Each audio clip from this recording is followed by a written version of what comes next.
What's up? What's up? All right. I am here to help you understand Medicare and Medicaid, but really just Medicare. I got my phone because my assistant took notes and I got to make sure that I cover them. So, as of January 1st, 2024, LPCs and LMFTs just joined LCSWs and LMSWs in the Medicare and potentially Medicaid thing. I'm not going to go into Medicaid a bunch because that's not what we were looking into because to the best of my knowledge, Medicare is what we're offering right now. Also, I am not a lawyer, so feel free, Karen and Kevin, to scroll on if you're expecting the most accurate and up-to-date information. I'm a therapist who's trying to help other therapists run their private practices better.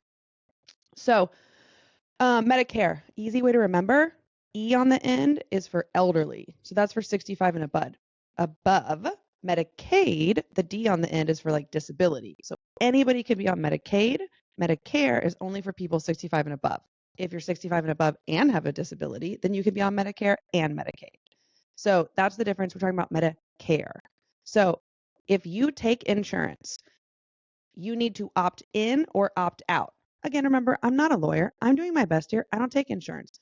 But if you do take insurance, you need to opt in or opt out. The way that you do that is you message, hold please, let me find out who this person is. It's by regions. It's actually quite complicated. Let's see. What are they called? A Medicare Administrative Contractor, a MAC for short.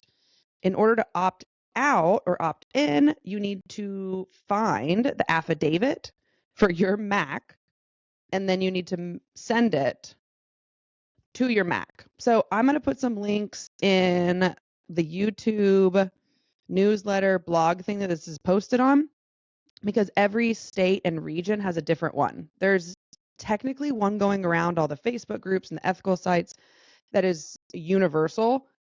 But from what we noted is that it is way better to get your region because each region has a different company that it also like third party provides with. So if you're Texas, and Texas also goes up to Colorado because I'm duly licensed there and it's the same one.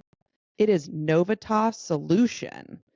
And I will put the link of where you can find that. If you're outside of Texas, just search your YOUR MAC, MAC. You can spell it out, Medicare Administrative Contractor, plus, so add this into Google, example opt-out affidavit form. So your MAC example opt-out affidavit form. That's what you're going to put in your Google to try to find yours. Again, I'm going to put these links below and all these notes below. So don't worry about writing it down. The difference is if you do not take insurance, you have to opt out if you plan on seeing anybody that's over the age of 65 with Medicare, which is everybody, I'm pretty sure. So if you're in a private practice taking cash and you take cash from somebody who has Medicare without opting out, I didn't even find, like we were looking for like what's the consequences. They don't list them other than saying you're in like big trouble with the federal government. I personally decided a long time ago not to mess with the federal government. So if you do not opt out and you take a Medicare person's cash, you could be in really big trouble with the government. If you do it through insurances with opting in or opting out, technically it's still a big deal if you take it, but the insurance companies are going to help you and kind of make sure that you're in or out. I've read from a lot of different sites that United, Blue Cross Blue Shield, they're sending out emails to assist you. So this one is just covering what I know about private pay and how to opt out. So if you are trying to opt in, reach out to your insurance providers. If you are cash pay, I believe you don't even have to opt in. You're just kind of enrolled in the process. If you're an LPC and an LMFT, LCSWs, you've already been in this.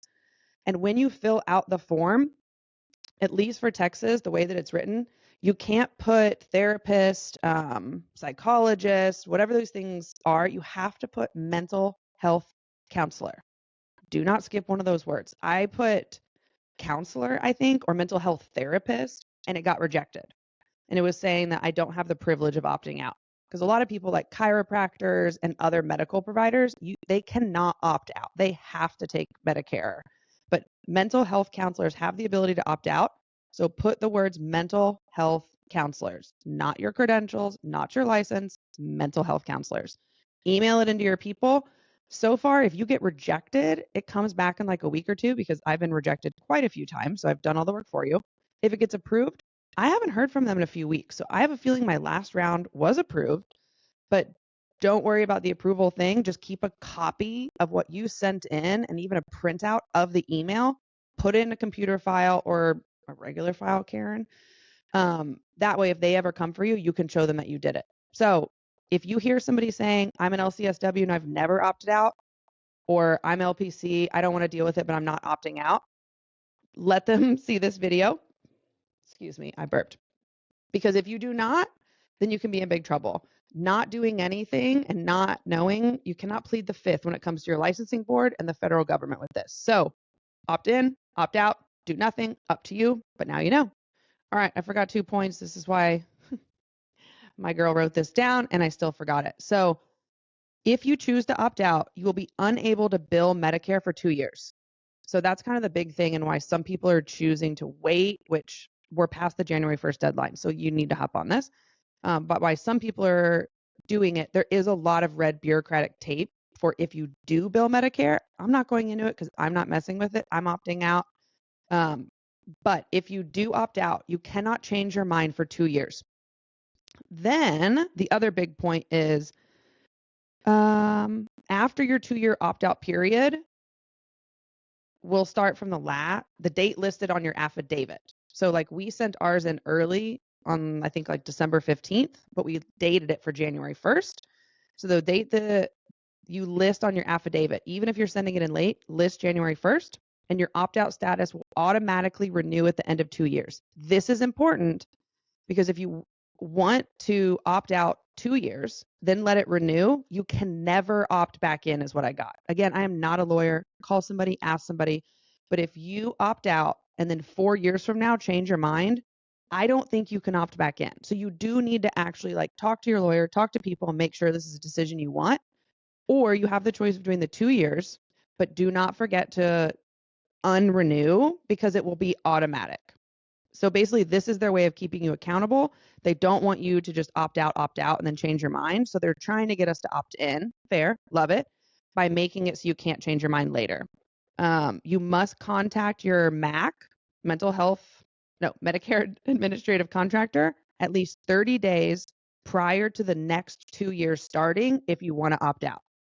All right, now you know.